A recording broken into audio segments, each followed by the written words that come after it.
안녕하십니까. 광주 MBC 뉴스투데이입니다. 먼저 오늘의 주요 뉴스입니다. 현대차 광주투자가 9월 들어서도 감감무소식입니다. 이용석 광주시장이 노동계의 도움을 호소하고 나섰습니다.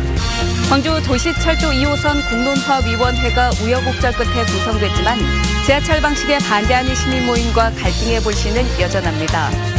어등산 관광단지 조성 사업의 우선 협상 대상자로 주식회사 호반이 선정됐습니다. 이용석 광주시장이 약속했던 작업복 세탁소 건립이 백지화됐다는 보도가 나가자 광주시가 하루 만에 건립을 추진하겠다고 입장을 바꿨습니다. 현대차 광주투자가 내심 기대했던 8월을 넘어 9월 들어서도 감감무소식입니다. 답답한 마음에 이용섭 시장이 직접 노동계에 동참을 호소했습니다. 이러다간 투자 유치도 광주형 일자리도 어려워지는 것 아니냐는 위기감이 커지고 있습니다. 정용우 기자입니다. 광주형 일자리 사업의 성공을 위해 적극 도와달라. 대화에 진전이 없어 안타깝다. 이용섭 시장이 지역 노동계에 동참을 호소했습니다. 노동계의 참여 없이는 현대차가 투자할 수 없다는 입장이어서 더 이상 지체되면 투자가 무산될 수도 있다는 이유에서입니다. 투자 유치에 대한 마감 시한이 있는 건 아니지만 계속 투자가 미뤄지는 건 광주에도 현대차에도 좋을 게 없다는 겁니다. 노동계가 요구하고 있는 대로 투자 협상 과정에 노동계 참여를 거듭 보장하겠다고 강조하며 한번 믿어달라고 간곡히 부탁했습니다. 투자 협상 과정에 노동계 참여 보장, 노사민정이 합의한 4대 원칙 준수 등을 모두 수용하겠다고 약속했습니다. 이 약속은 반드시 지킬 것입니다. 하지만 이 시장의 공언과는 달리 지역 노동계는 민선 7기 광주시의 태도가 별반 달라진 게 없다는 입장입니다. 3천만 원이냐 4천만 원이냐 하는 초임 수준도 노동계의 생각과 간극이 크다며 광주시와 얘기가 안 된다는 겁니다. 생산지 초임을 적정 임금을 보장하라고 지금 지속적으로 요구를 하고 있는데 아마 시 쪽에서는 평균 임금을 이야기하고 있는 것 같아서 아마 이것도 견해차가 상당히 클 거라고 생각을 하고 있습니다.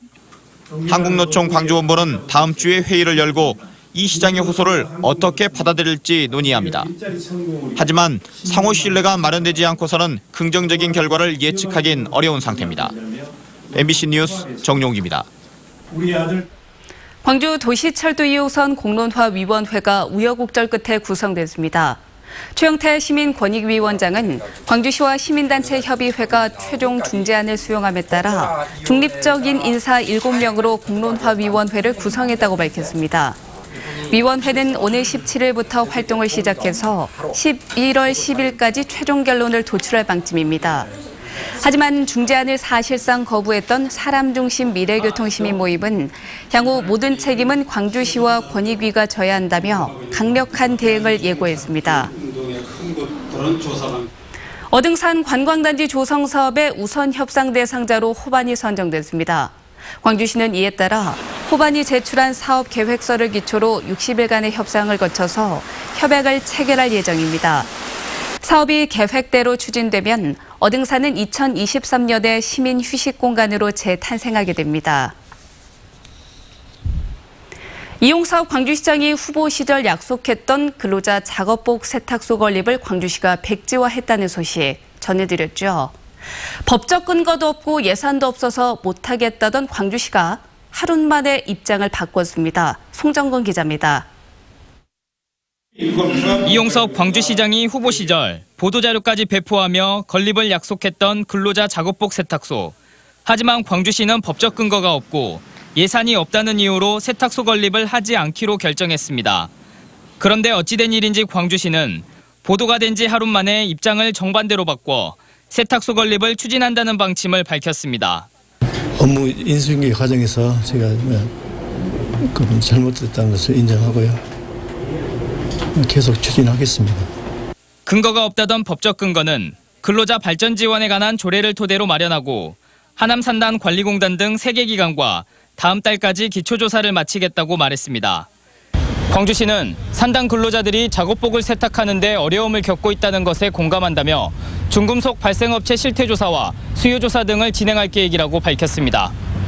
이 시장의 후보 시절 공약이었음에도 불구하고 공무원들이 안일하게 대처한 것 아니냐는 비판도 일고 있습니다. 그 사업에 대해서 의지라든가 그 어떤 방향의 어떤 취지라든가 이런 것들이 너무 이제 행정이 제대로 좀 그 취지에 대해서 제대로 생각을 안 하고 있기 때문에 발생하는 문제라고 생각이 들고요. 그래서 올 하반기까지 작업복 세탁소 건립을 추진하겠다는 광주시. 영세업체 근로자들의 작업 환경을 개선하겠다는 이용섭 시장의 후보 시절 공약이 실현될지 지켜볼 일입니다. MBC 뉴스 송정근입니다. 어제부터 5.18 특별법이 시행됐지만 조사위원회가 구성되지 않아 제 기능을 하지 못하고 있습니다. 특별법 시행과 함께 5.18 진상규명위원회가 활동을 시작해야 하지만 국회 위원 추천 절차가 늦어지면서 출범을 하지 못하고 있습니다. 국회가 추천을 마친다 해도 청와대 인사검증과 대통령 임명 등을 고려할 경우 조사 개시 선언까지 두세 달이 걸릴 전망입니다. 이에 따라 계엄군의 반인권적 행위와 행방불명자 안매장 장소 등 5.18을 둘러싼 각종 의혹 조사의 차질이 우려됩니다.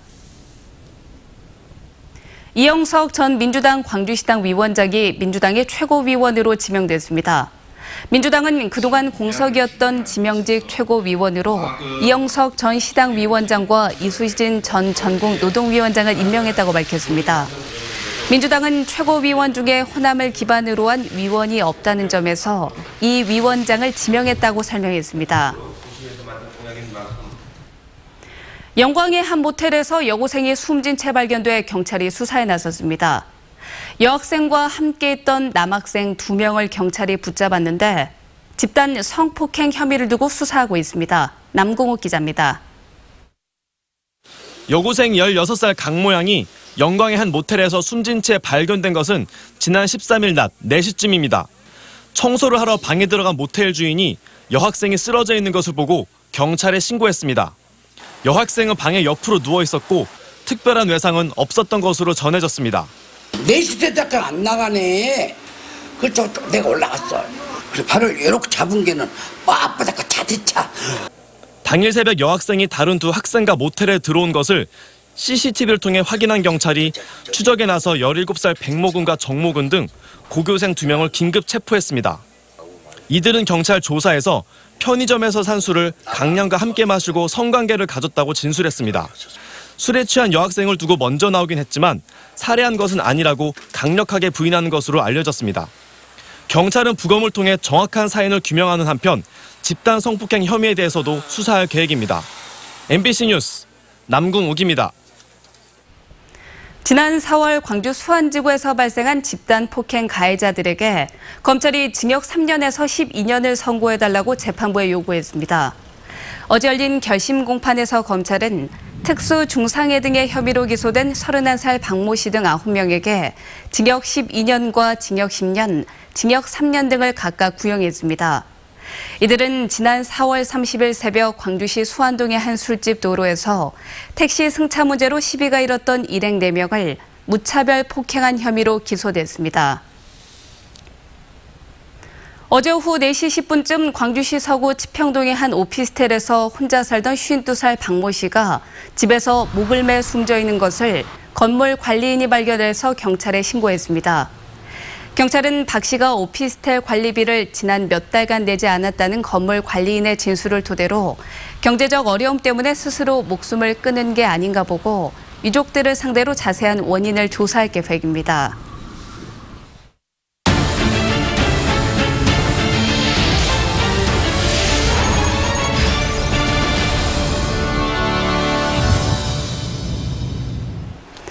화순 축협감사가 신축 건물용 땅을 구입하는 과정에서 의혹이 많다며 현직 조합장을 검찰에 고발했습니다. 매입 부지 정보가 줄줄 샜다는 것인데요. 이 축협은 오히려 해당 감사가 권한을 남용한다며 총회를 열어 해임했습니다. 박영훈 기자입니다. 천여 명의 조합원이 출자한 화순 축협이 본점 이전을 결정한 건 지난 2016년 7월입니다. 축협 본점과 하나로마트가 들어설 신축 부지 면적은 대략 8,200제곱미터. 문제는 부지 매입 과정부터 불거졌습니다. 이사회 결정 사항이 곧바로 외부로 유출되면서 땅을 한꺼번에 사지 못한 겁니다. 7개 필지 가운데 5곳은 3.3제곱미터에 평균 150만 원, 나머지 한 곳은 350만 원이 넘는 돈을 주고 땅을 구입했고 최종 한 곳은 평당 500만 원 가량의 돈을 제시했지만 땅 주인의 반대로 아직 매입하지 못하고 있습니다. 부지 매입 계획이 그만큼 허술했다는 겁니다. 나중에 그 땅을 못 샀기 때문에 취소를 하든가 그 땅을 다 전체적으로 안 사야 됩니다. 근데 뿐만 아닙니다. 다른 농협이나 축협이 같은 지역에서 판매장을 개설할 경우 매장 크기별로 200에서 1700m를 떨어져야 하는데도 사전에 모른 채 진행하다 상급기관 승인 절차가 지연됐습니다. 또 지정문화재가 지금 거리에 있는 사실조차 모른 채 추진하다 2층짜리 건물 신축 계획을 뒤늦게 축소했습니다. 저희 설계 입찰한 설계 업체조차도 이거 자체가 공부에 안 나왔기 때문에 모르는 거죠. 축협 감사는 본점 이전 사업이 엉터리로 추진되고 있다며 지난 7월 조합장과 이사진들을 업무상 배임 등의 혐의로 검찰에 고발했습니다. 이에 맞서 조합장은 명예를 훼손당했다며 고소했고 축협 측도 일부 실수는 있었지만 불법은 없었다며 두 차례 대의원 총회 끝에 권한 남용 등을 이유로 해당 감사를 해임했습니다. 화순축협 집행부 고발과 감사 해임을 둘러싼 법정 다툼은 협동조합의 정당한 사업 집행 범위와 견제 기능의 기준을 가늠할 수 있다는 점에서 결과에 관심이 모아지고 있습니다. MBC 뉴스 박영훈입니다. 사립학교 교사를 교육청에 위탁해 선발하는 공동전형에 6개 법인이 참여하기로 했다고 광주시 교육청이 밝혔습니다. 광주시 교육청은 사학법인 35곳을 대상으로 공동전형 참여 여부를 확인한 결과 6개 법인 소속의 14개 중고등학교가 참여 의사를 전해왔다고 밝혔습니다. 시 교육청은 사학의 공공성 강화 대책을 통해서 다른 법인들의 참여를 독려할 방침입니다. 역대 광주시장들이 광주 발전을 위해서 힘을 모으기로 했습니다. 이용석 광주시장은 어제 전임 시장 8명을 초청한 가운데 시정 간담회를 열고 정의롭고 평화로운 광주 건설을 위한 조언과 함께 다양한 의견을 나눴습니다. 특히 내년 세계 수영 선수권 대회 개최를 위해서 세계 수영연맹과의 관계를 재정립하고 국비 지원 확대를 요청해야 한다는 데 뜻을 같이 했습니다. 광주 MBC가 자매 결연을 맺은 중국 저장TV와 프로그램 제작 협력을 강화하기로 했습니다. 광주 MBC는 중국 항저우시에 있는 저장TV를 방문해서 전라도 정도천년을 기념해 전남과 저장성 지역 명소를 소개하는 다큐 프로그램을 함께 제작해서 두 지역에서 순차적으로 방송하기로 했습니다. 광주 MBC는 한중 1차 다큐 제작과 한중일 발레 공연, 아시아송 페스티벌 등을 공동으로 추진하자고 제안했습니다. 주말인 오늘 대체로 흐린 가운데 현재 약한 비가 내리고 있습니다. 오늘 오전 중으로는 비가 오는 듯 안 오는 듯 산발적 빗방울만 떨어지겠고요. 오후 한때 5에서 10mm의 비가 내릴 것으로 보입니다. 오늘 비가 내리면서 가시거리가 짧으니까요. 교통안전에 주의하셔야겠습니다. 한편 남해안 지역은 오늘까지 바람이 강하게 불겠습니다. 시설물 관리 잘 하시고요. 안전사고 없도록 주의하셔야겠습니다. 우리 지역 내일은 대체로 구름만 많은 가운데 선선한 가을 날씨를 보이겠습니다. 나들이 계획 세우셔서 여유를 가져보시는 것도 좋겠습니다. 자세한 지역별 기온입니다. 현재 기온 광주가 21.6도로 어제보다 2도가량 높고요. 낮 기온은 27도를 보이겠습니다. 전남 서부권도 오늘 낮 기온 대체로 27도를 보이면서 평년 수준의 기온 분포를 보이겠습니다. 곡성과 구례는 26도, 여수도 26도를 보이겠습니다. 바다의 물결은 전해상에서 최고 2.5m로 조금 높게 일겠습니다. 오늘 비가 지나고 나면 내일부터 당분간은 구름만 많은 가운데 한낮에는 덥고 아침 저녁으로는 선선한 가을 날씨를 보이겠습니다. 날씨였습니다.